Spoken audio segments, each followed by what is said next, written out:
Okay, looks like everybody's here. Move approval of the agenda. Second. All in favor? Aye. Public comments? Any public comments? No. Then let's go right into it. All right. I think, Jack, we can just turn it right over to Steve. And Steve, if you want to run the rest of the meeting, it's in your court. All right, thank you, Randy. Good morning, everyone. Can you all hear me okay? Yep. Loud and clear. Okay, perfect.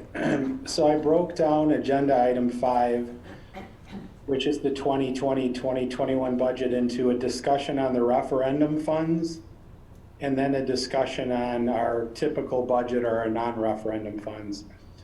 So to begin with, I thought it was important to go back to August with a reminder of really what we threw out there in August for some financial strategies for us to consider, and then revisit which ones we actually implemented, and then get feedback from the committee as to whether or not you want us to reverse what we did or how you would like us to proceed. So Rebecca, if you could open up the one that's called financial strategies, the top one for school reopening costs original. And I just want to talk about that one for a minute. So back in August, obviously we proposed the number one or largest financial strategy was the referendum. So that was the number one item on this list that was successful. And so now we're going to go through and talk about a couple of the other ones. So number 2, what I proposed in August, if needed for our budget, was to not make our annual payment into our post-employment benefit trust fund, which is called Fund 73.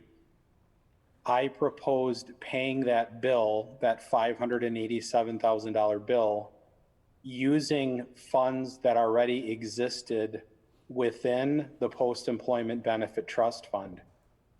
Now, it definitely was not an ideal example to throw out there, because if we were to have used that strategy, it would have delayed our ability to become fully funded with post-employment benefits.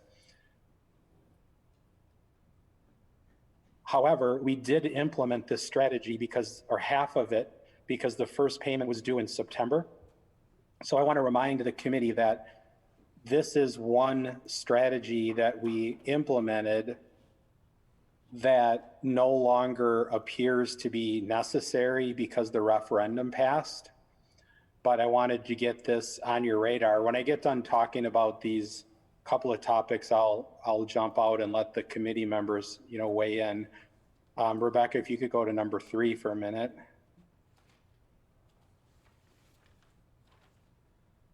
Number 3, we utilized unspent 1920 building and department funds towards school reopening costs.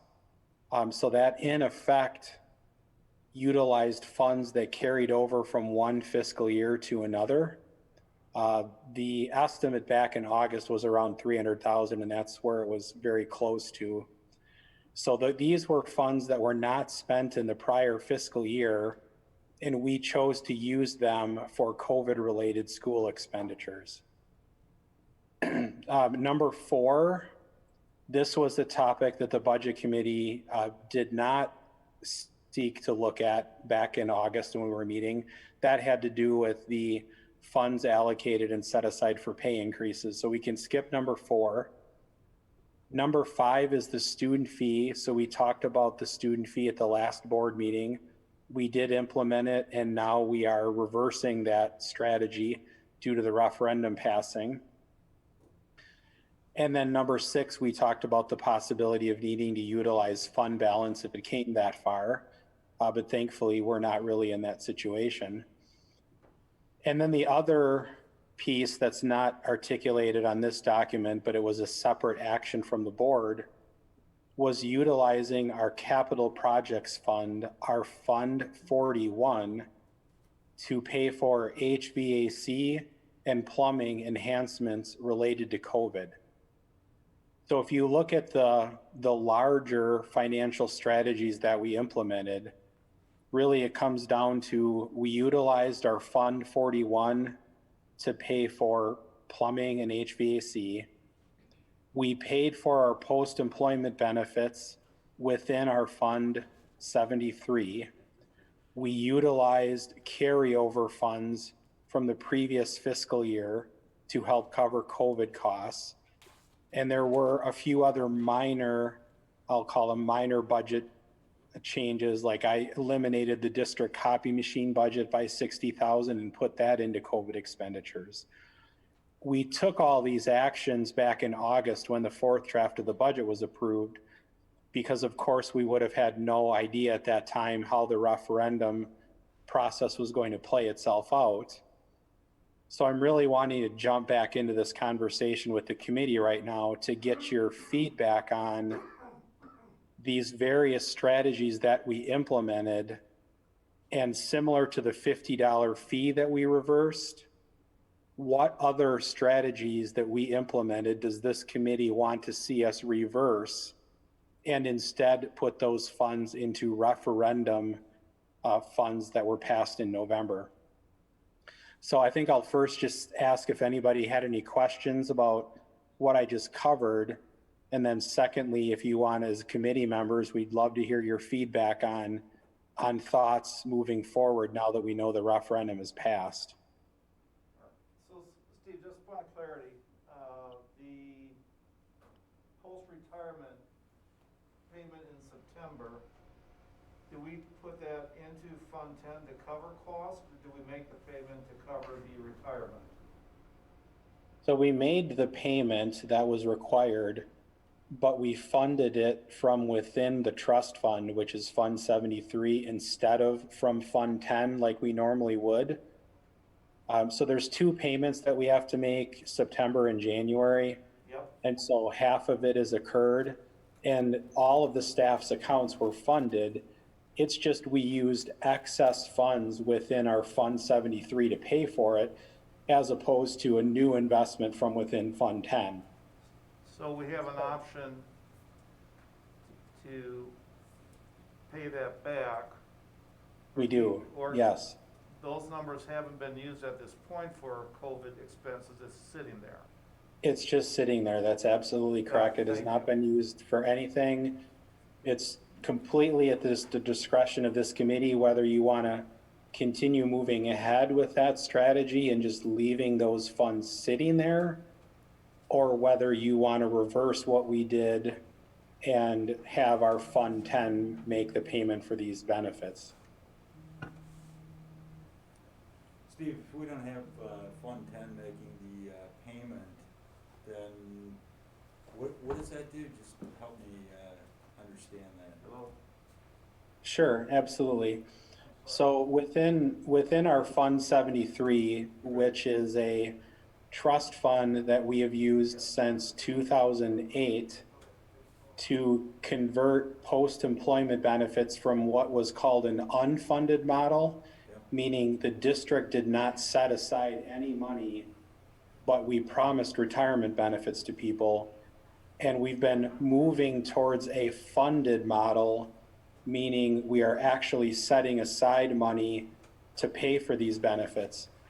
The more we pay into our Fund 73 trust fund, the sooner we become what's called fully funded and do not have a liability. So it just delays when that liability goes away, basically. And what you're using, Steve, is there's actually excess dollars in there from when folks have left and abandoned that part of the fund. And you're using that to pay off this debt, this commitment that we have to staff. Is that correct? Yeah, that's correct. Basically, the funds that we had used are not in people's names anymore. So we have, in our Fund 73, we have funds that are in people's names, and we have other funds that are there that are waiting to pay for benefits but are not in people's names. So we use some of the money that was just available, not assigned to any particular staff member, to then make the payment in September to get into the right people's accounts. Guys, Steve, how far out are we from being fully funded? How many years? Well, the actuaries always work off 30-year tables. So our last actuarial study showed a 30-year investment.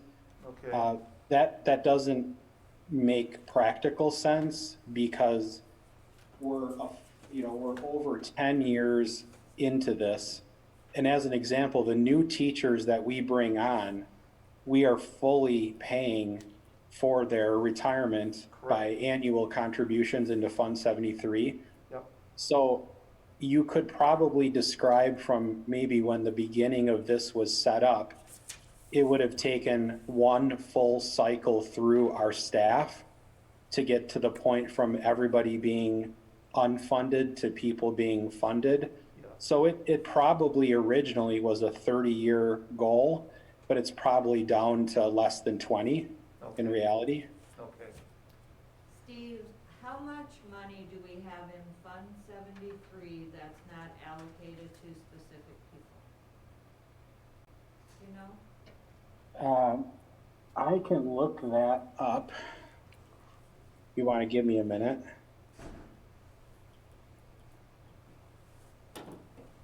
If there's other questions or other conversation, feel free to proceed with that. It's going to take me a minute to get into our financial system.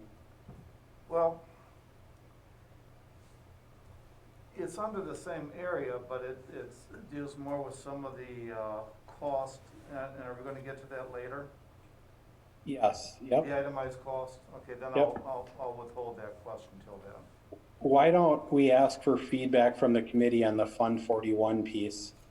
Whether you would like us to reverse the decision on the plumbing and the HVAC, in effect, replenish those funds back into Fund 41 and use the referendum funds instead to pay for those expenditures. What was the total of that, Steve? Rebecca, it's on that other attachment, if you wouldn't mind bringing it up. It's just like a JPEG of referendum costs to date. It was like the very What did I last. do, Rebecca? picture. I'll let you drive. You know. It's still, keep going down. Is that the capital maintenance projects? What's it called, Steve? Yeah, let me switch over just a second. It's the reopening cost one at the bottom, that one, yep. Is that the 600,000? Yes, that's the 608 as of the last time we had totaled it up.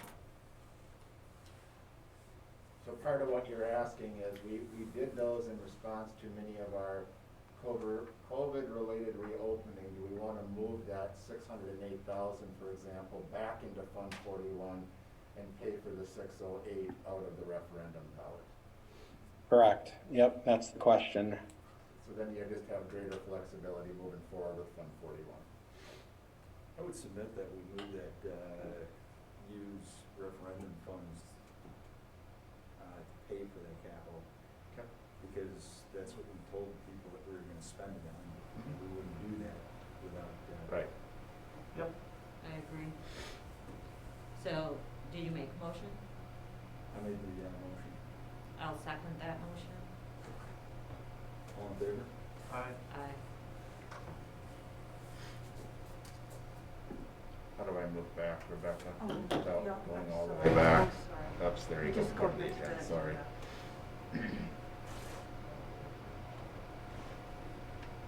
So did you hear that motion, Steve, I did. to move it to Yep. Fund 41? Yep, I'm just still pulling up the report on Fund 73, I'm almost there. All right. Mark, while we were on that sheet, did you have another question? Yeah, so I'm looking at the clean and sanitizing, and I went to the detailed list somewhere that was here. I'll just open this. And So you need to slide all the I way. got it, yeah, you're here. I saw that, we had a projection of cleaning costs at $37K per month going forward with Right. all our buildings. But that's just speaking to the use of wipes. Correct. So from what we heard at the medical meeting Monday, I think we could cut that number in half if we go to a soap and water spray concept. What I've asked, I think there's a couple things here. First of all, I think this number is also any of the sprayers that we approved. Right. I And mean, this number is what we've already Yeah, spent. this is what we've already spent. Right. The other piece that you're asking about with cleaning, what I've asked John to put together, particularly as we get beyond,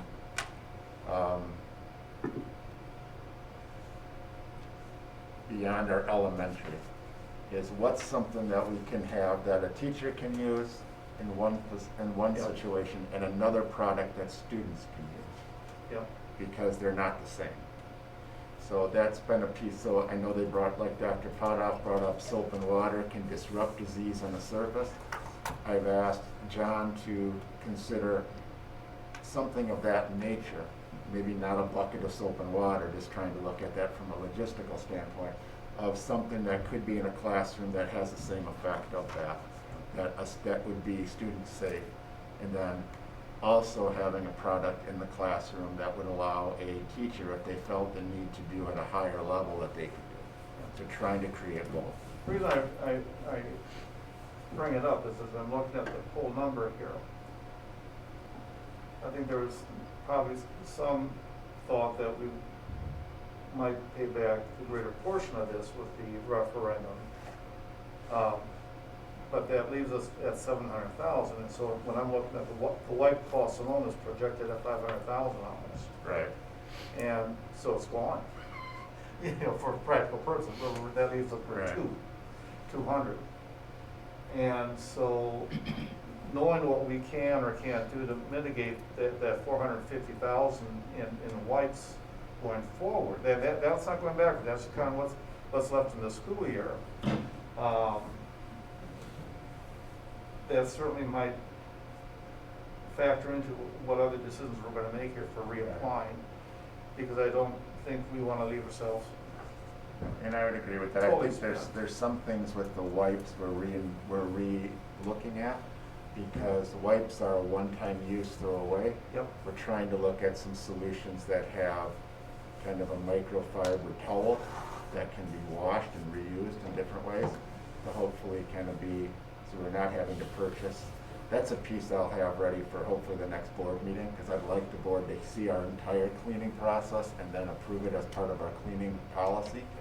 But I think we're starting to look at just some other approaches other than what we had early on, which was the sanitizing wipe piece. There's still cost to it, Mark, but I Right. think it can be reduced. So, Joan, I'm having a hard time getting our financial system to come up on my Just send that computer to us. right Do now. you mind if you just send it to Yeah, us? it's fine, Yep. it's really, Yep, I will get it to you. Thank you. Thank you. So additional So- staffing needs, at 120, is that hired out? Yeah, those were teachers who could hire. We hired a couple teachers early on. second and third. Yeah, and we added some additional staff at the elementary to address just case sizes as far as how we split. That's what that is. Okay, it's not long-term, it's not permanent, it's just, No, those are, right now, those were ones we added in based on trying to break out classes, and then we'll have to do evaluation at the end here and see where we're at. Correct. So does the committee obviously made the motion on Fund 41, do we wanna hold off on Fund 73, and I can come back to our next meeting with our actuarial report, a breakdown of the accounts, how much is in them, and there isn't anything urgent with that. I was just looking for some general thoughts as to whether you wanted to reverse that or not, but there isn't anything really that needs to be done at this meeting, so why don't I just bring that back for the next committee meeting? I would submit we just reverse it. Yeah, I'm not sure I agree with that. First of all, we don't have to, yet. yeah. That can be done anytime within the next 3 months. Yep, anytime. And I guess I'm still concerned how much we pay back and how much we have left. Yeah. Once it's gone, and so I would submit we at least hold off till we can predict how much is left from the referendum to help us out for the unforeseeables. And we may not have to, Steve, is it possible to not even touch, to return that in the spring? It is. We can return in the spring, absolutely. And so, to me, it may be prudent to hope to pay it back, but it's not gonna, in long term, it's not gonna have any effect on our bond rating, from the information that I've read.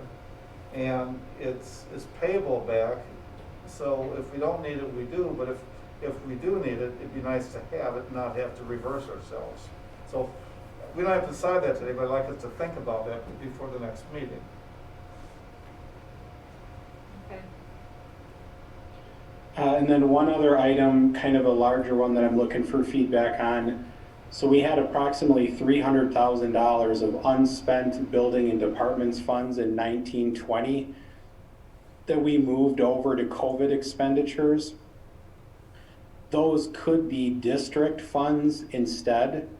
If you remember, the committee made the decision to, I'll just call it, take back unspent funds. We assigned it in August towards COVID-related expenditures because we, again, of course, didn't know the results of the referendum, but those funds could be used for non-COVID-related costs as well if the committee were to so choose. And again, this isn't something that has to be decided today. I just want that on your radar because that is a pretty decent dollar amount. Yeah, Rebecca, thanks for pulling that back up. So that's number 3 on this list. I would submit that those stay where they're at on COVID related, because we don't, yeah, we get 2.1 million, but how much more are we gonna spend on COVID related activities? So I would submit that we just leave that 300,000 where it's at and not reverse that. Is that a motion? Do we need a motion on that? You don't need a motion, we're just looking for feedback, right? I would agree with that. Steve and Randy, in terms of what we can and cannot apply towards COVID, when a teacher decides that they're going to take extended leave because of the COVID, can we allocate those salaries to COVID expenses?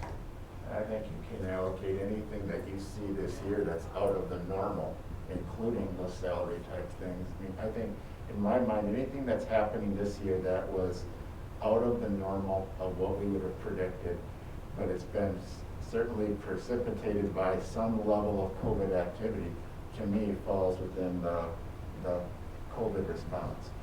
And then, obviously, once we get beyond this year and beyond COVID, those type of leaves are no longer necessary or available. Okay. So, to me, I think and all of those types of things are things that are open for how we would look at our COVID relief or our COVID expenses. Thank you.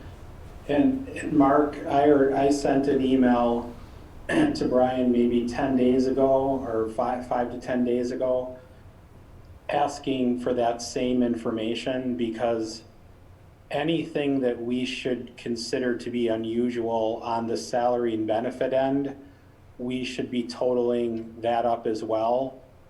We have things like staff committees that were put in place this summer, of course, that we would not have normally done, the leaves, the 2 positions, the contact tracers, and really anything else related to salary and benefits, because if we can properly allocate those funds to the referendum, it frees up dollars for the next topic on the district side to be able to use for what they were originally intended for. So I know the HR department has a tremendous amount of tasks going on right now, but we do want to dive into that as time permits to come up with that information as well. Thank you. Does anybody have anything else regarding the referendum funds that you want to talk about?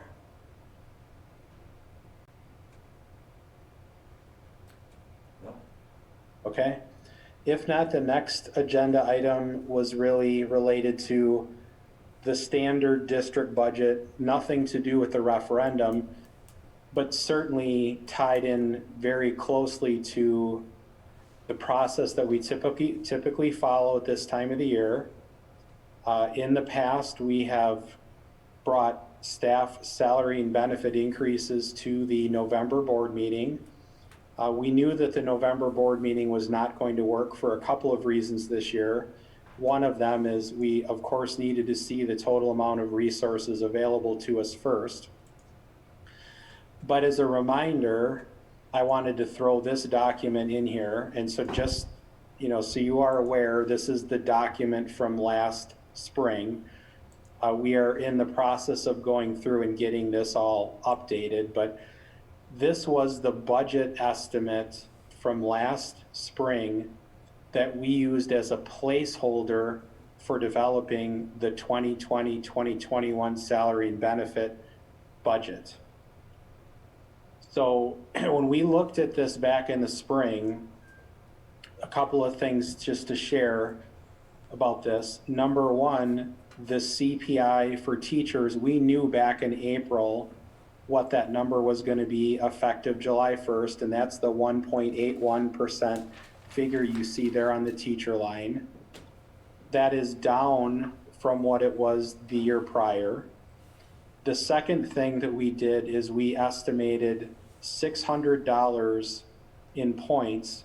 So the $600 is the minimum that's currently allowed under the teacher handbook for points advancement. So the 600 is in there. And then an equivalent amount, which was the 2.72%, was identified for each employee group. That was put in there just to make sure we could have a starting point when we got to the discussions in the fall. Well, as you know, our finances outside of the referendum took a little bit of a hit this fall. Our student count was down, our open enrollment out was up. We had a few other factors that affected us. In effect, roughly $400,000 in negative budget adjustments took place this fall. And typically, our district was in the range of, let's say, $200,000 to $300,000 positive in budget adjustments. That's what we would normally see. And in a typical year, we took those additional funds and we invested them in salary and benefit increases. So this fall, we had the reverse happen, where instead of finding additional funds, we've gone backwards with funds. So that leads us into the conversations about salary and benefit increases. So one of the things we've been working on administratively is trying to look for opportunities to increase the amount of funds that we can invest in salary and benefit increases, given the fact that we've lost funds this fall.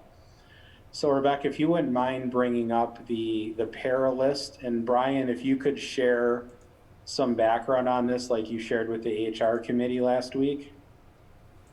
Sure. What this is this shows the positions that we have currently open. As you're looking at the columns, just for reading's purposes, the first column is just says they're all it's all status open. That's a sort column. The next one, it talks about whether it's posted or not posted. We posted a number of these positions. We just have taken no action on them until you get to the bottom three that are separated. Those are not posted simply because those folks right now are on LOA, leave of absence.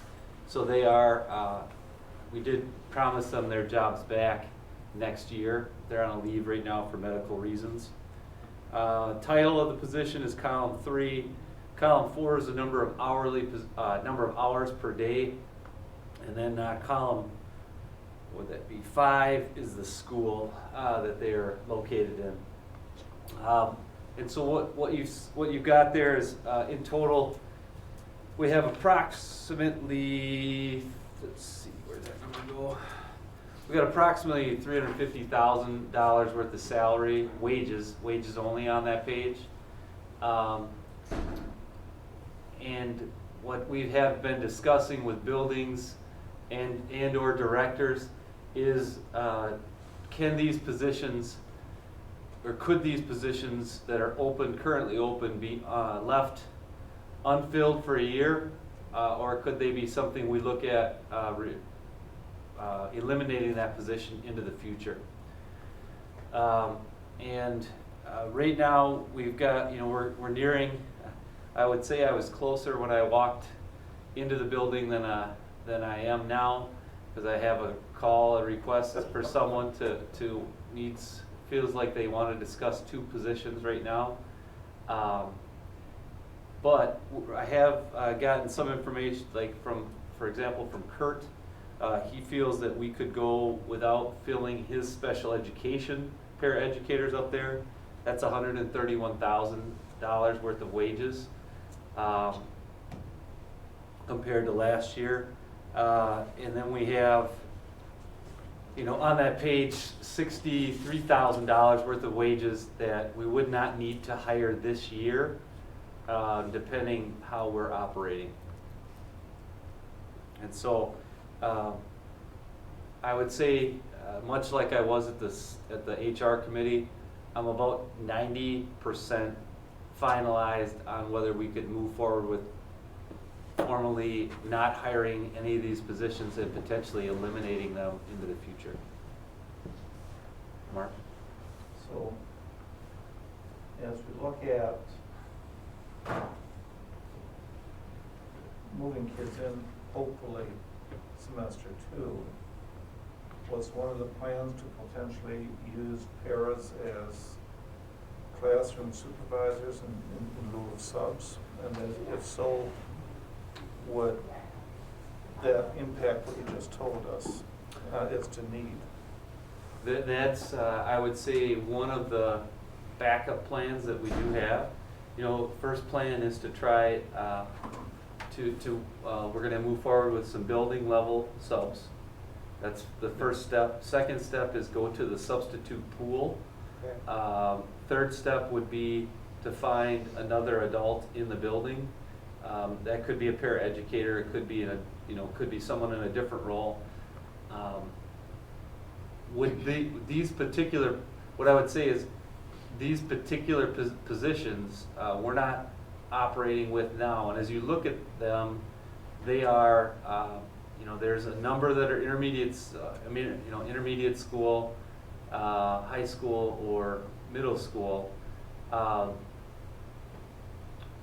To what degree are those going to be involved in those buildings that they're not currently part of the plan because we've not taken any action to fill them, but could they be? I guess would be it. So which, did I hear you say that you could potentially eliminate like 90% of these, or, and if so, which ones? You get somebody coming in at 3 hours a day, almost 4 hours a day. Well, and that's the part where I would not want, because like I said, I just got the call when I was coming in this morning of someone from a building wants to revisit where a position that they didn't currently have filled, and now they feel they have a need for it. So, but that's the idea, is that some of these positions, the reason you see some of those numbers like that, Jack, so a position that's 3.75, that was a purposeful district plan, because that keeps that position below 20 hours per week, makes them not eligible for any benefits. Mm-hmm. And then if you look at a 5.75, that keeps it below 30 hours a week, which makes it so they don't draw health insurance. The larger numbers, 7.5s and 8s, are all going to be are all going to be eligible for our full benefit package. And typically, as you see, those are either going to be special ed paraeducators or a 12-month tech assistant, which is, again, that's one that we're actively trying to hire right now. And then the LEM tech assistant is one that we would not hire this year. but if the building at the middle school is operating at full capacity, we would need that position back. You have a couple of realities too. I mean, even if Brian had the best of intentions to hire all of these, finding somebody for each of those positions between now and the end of the year is not realistic. So there's gonna have to be some flex as we go forward anyway. So I think part of what we're trying to project forward is what do we need now, which we're getting a better sense of, particularly at the K-4 level. And then what are we gonna need as we bring back programs in intermediate through high school? Because when you look at those hybrids, they just have different levels of needs, different sizes of classes. Some of these pieces can move, but your question mark about what do we need for sub-pieces and being able to potentially supervise a class as a teacher might be teaching from home, for example, that's a piece that we're still working through. Well, I like the potential here. My one concern, hesitancy, over the last X years, one of the things we have verbalized when we've looked at our compensation package is that, well, we're trying to be here in Dane County, and where we may not be higher than that, we also have kind of put our hats of look how well we're doing by the para support that we have compared to some other districts. So I would hate to lose something that has a financial impact going forward, but I do think it's possible with our 5-year resource of 2.1, we could possibly reallocate some of that money to cover these, because again, the loss of those is a COVID loss if we're reapplying them because of the COVID need. And I think. I'm not sure that you'd want to put that into the referendum. I can't hear you. I'm not sure that you'd want to put that into the referendum dollars, because this is going to be beyond 5 years. So, you know, you I'm got just to saying it's figure an out. option. I think it's an option. So Yeah, but I wouldn't even consider it as an option, because it's long-term, and then the referendum's for 5 years. Would you mind if I jump in for a minute? I think thank you, Brian, for articulating where we're at. So the major question in front of the committee is, are you comfortable with administration looking at options, and Brian went through some pretty significant ones, to in effect get the pot of money that we have available for pay increases with a goal to getting it back to, if possible, back to where it was in the spring. That will require us to, look at, again, non-referendum resources. So Jack, we're not talking about referendum here, we're talking about regular district funds, looking at salary and benefit dollars that otherwise would have been expended on positions that, quite frankly, it's not going to happen this year, and looking at those funds and freeing them up for pay increases. If we don't make that move, we are going to be incredibly limited for what we have available for pay increases this fall. If we do make that move, we could work together as an administrative team to make every effort to hopefully get us back to where we were in the spring. And maybe even potentially being able to look at some or other adjustments for the classified staff that Brian talked about with the HR committee last week. But really the question for the committee is, do you want to charge administration with the goal of freeing up funds in other areas to apply them back towards the pot of money available for pay increases? And really the difference between a yes or a no answer is pretty significant as far as what we would be doing this fall with pay. So Steve, well, you're saying that 920,000 allocated, we don't have that. We do not. Nope, the negative adjustments this fall were about 420,000 in total, between all of the adjustments that happened back in the month of October, between the decline in student enrollment, the increase in open enrollment out costs, the increase in 4K costs, our non-referendum portion of the budget dropped by $420,000. Now you could say apply that towards existing positions. You could say apply that towards the funds that we had set aside for pay increases. In effect, it's the same thing. Yep. We had about a $420,000 revenue loss or loss of funds this fall that has to be addressed somehow. Yep. And we either go the route of, you know, what Brian is talking about, which is looking at reallocating funds from positions to pay, or we're going to be limited with what we can do this fall. I'd like you guys to do whatever you can. Even looking at this number, it's less than we offered last year, and everyone's doing twice the work. And so it's the worst scenario, I would say. So I think whatever the administration can do to come up with numbers to at least get us back here, or perhaps allow us to get back on the points to where we were a year ago, that would be a real plus for everybody. So Steve, just to understand, do we have any of the 920? Yeah, So I would say we have 500,000 of it sitting there. Because of the 920, we had a negative budget impact of about 420. So if we didn't do anything else at all, we'd have to revise all of the numbers you see on the screen to get it to work for around $500,000, which would mean, of course, everything gets revised down. But yes, we do have about 500,000 still set aside for pay increases, to answer your question. So what really you're looking for is to make up 400,000? We're looking for the ability for us administratively to look and see what a dollar amount we can find within our budgets to get us close back to here as possible.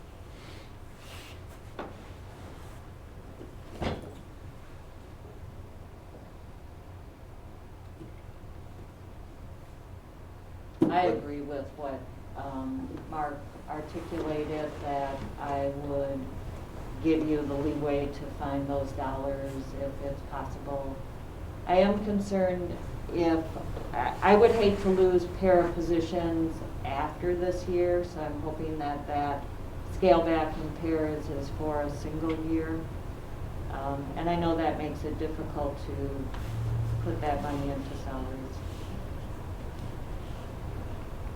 Sean, what we would need to do is, because I think we're going to be in a pretty strong staffing position for next year, when you look at the positions that we added for 2020, 2021, we're in a pretty strong position. If you remember, we lowered class sizes in multiple schools.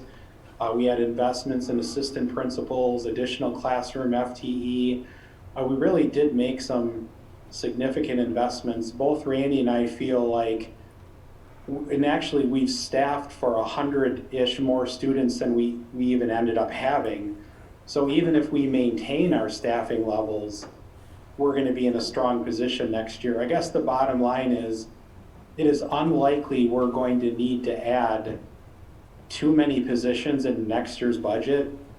So I think it's more than reasonable to reprioritize the para positions that are needed under normal operating conditions, to insert them back into the 2021-22 process. I don't think we're hurting ourselves moving forward by doing this, because I do feel like we're in a pretty strong position with the investments that we made this year, and given we don't even know if our enrollment next fall is going to get back to where it was the September prior. Yeah. We'd have to have a very significant enrollment increase for that to happen. Yeah. So I feel like we're in a good position staffing wise, and I don't think it would be that difficult to put the positions that we truly need under normal circumstances back in. Okay. And I think Kurt is looking at some of these from the lens as well as to whether or not they're gonna be needed not only this year, but next year. And I think we should look at all of these positions through that lens, but I don't think we're hurting ourselves by making this decision. And I think we're gonna have the flexibility next year to put the positions back in that we feel like we need to. Does that make sense? Yeah, it Yes. does. Thank you, Steve, for saying that. I forget about the loss of enrollment and some of those other pieces. And so, yeah, I would love to see you get these numbers back up to where we had them in the budget and try to compensate our staff because it has been a very difficult year. Well, I think it's been a difficult year, not only for our staff, but for our community as well. Because of the decisions that this board has made, we've got people that are financially hurting. So, I guess I would go along with the group. I don't necessarily agree with it, but Brian, is there anything else that you needed from this committee in this conversation, or do you feel you got what you need? No, I think that helps us moving forward, Steve. Yeah, I guess just for make sure the group is, we have administratively kind of produced a timeline that we believe will work for negotiations process. I want to make sure we vet that timeline out with the HR committee next, because again, obviously we want to take into account Steve's availability, a reasonable timeline for us to get the information fully put together. And I want to vet that out with the HR committee, and hopefully that will be coming out very soon to respond to the WETA's request for negotiations. And just as the negotiations is solely on the 1.81%. That's the CPI, and that's what's required by law for us to negotiate, and that's the max we can negotiate. The pieces They on should points, be finished by the and 24th. the points is the supplemental pay, which is then to be determined as we kind of work things through. And actually, Mark, their current election will be finished by the 24th, but their prior election date overlaps, and so they are prepared to negotiate, and we can negotiate with them Okay. based on last year's election. Oh, anytime? Yeah, we can proceed forward at this point. Yep. Okay. so I've got a hard break at 9:05. All right. So what else do we need to do? You've got what you need here? Steve, what else do you need? Jack's got a hard break in about 10-15 minutes. So as long as nobody has anything else with the non-referendum funds, the only other pretty quick item is I was looking for feedback from the committee as to whether or not you value these wellness clinic reports, including them continue to be put into the monthly board book. These reports were of particular interest to a former board member. We have no problem continuing to put them in your board book each month if you want to see them. I'm just asking, is there anyone who does want to see them? It certainly takes up a lot of pages in your board book. The insurance committee does look at the reports that come in from Dean. Brian does get those and he shares those out. So there is a review process taking place, but I just wanted the committee's feedback as to whether or not you wanted these to continue to show up as a school board in your monthly board packets. From my end, I think the monthly is worth looking at, the expense one. I don't know if we need the cumulative thing with the various numbers of participation. I think that would be something better served with our insurance committee and they're monitoring it. And if there's something that we should become more aware of, then that I think would be worthwhile. But the financial piece I think is worthwhile. I sort of forgot that we reopened this fall. Steve, that one sheet of metrics that we saw at the insurance meeting, do they produce that every month? They should be finished by the 24th. Okay. I think. So Yes. Yes, they The- do now. I mean, they've been So- changing their approach to presenting data, but that is their intention, is to have that summary sheet available each month, so yes. Frankly, I think that, to me, that gave me all the information that that long document gave me. Sure. Is that one single sheet, and we could maybe reduce it to a single sheet instead of that long document. And I agree, the monthly expenses, I kind of think it's prudent to see each month. But I love that single metrics, that gave me everything I needed to know. Okay, so keep the monthly financial report and look to grab that high-level summary page to replace the longer document that we've been putting in there. Yeah. Is that fair? Perfect. Okay, I- I don't have anything else unless Randy or Brian did. I guess just coming back to the wellness, it appears that we're gonna continue, that it seems to be working, so, We revised the hours, there's some things that are going on there, so that's the intent, yes. so, yeah, I agree with reducing the amount of information. Right? Anything else? Motion to adjourn? Second, All in favor? Uh, Aye. Steve, we can finally see you, you're out of witness protection. Yes. You're silhouetted on Jim's side.